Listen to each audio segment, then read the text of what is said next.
তো ভাইফোঁটার রাত্রে আমরা রেডি হয়ে বেরিয়ে পড়লাম, সবাই ভাই বোনেরা মিলে, পিসামশাই মিলে আমরা বেরিয়ে পড়লাম। এর বাড়ির সবার সাথে আর কি হচ্ছিল, রাস্তায় বেরিয়ে সেজেগুজে দাঁড়িয়েছিলাম ঠাকুর দেখতে যাব বলে। আমাদের এখানেই পাশেই মনিরামপুর আছে, খুব সুন্দর সুন্দর ঠাকুর হয়েছে, প্যান্ডেল হয়েছিল। সেই ছেলে মেয়েদের রেডি করে আমরা নিয়ে বেরিয়ে পড়লাম। তো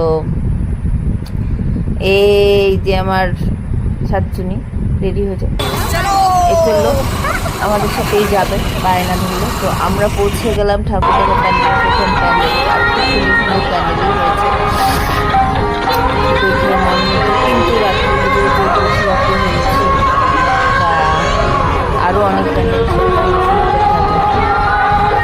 এই দেখো তোমাদের প্যান্ডেলগুলো।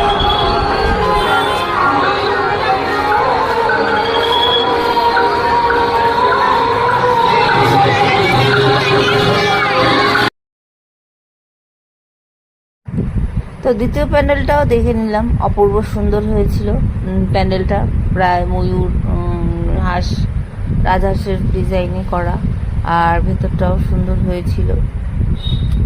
যেহেতু ভিড়, একটু ভিডিও তো আমি করছিলাম, তাও চেষ্টা করেছি করার যেরকমই হোক।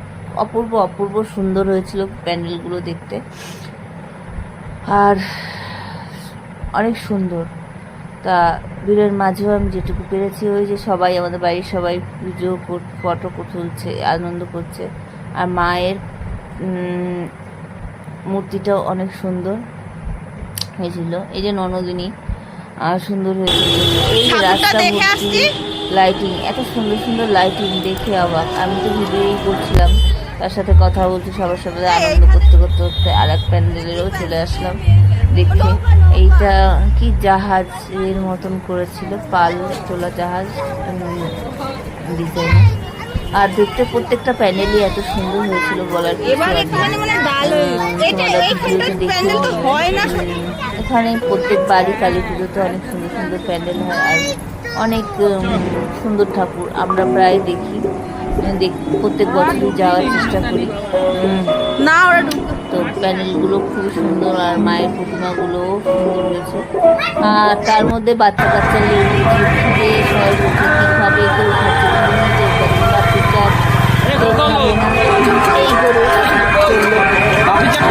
একটু খাওয়া দাওয়া করে বাড়ি 40 টাকা বাচ্চারা সবাই খাইনি, যেহেতু লাস্টের দিকে সেটা তোলা হয়নি। আর এখানে রাশের নানা রকম পিকনিক,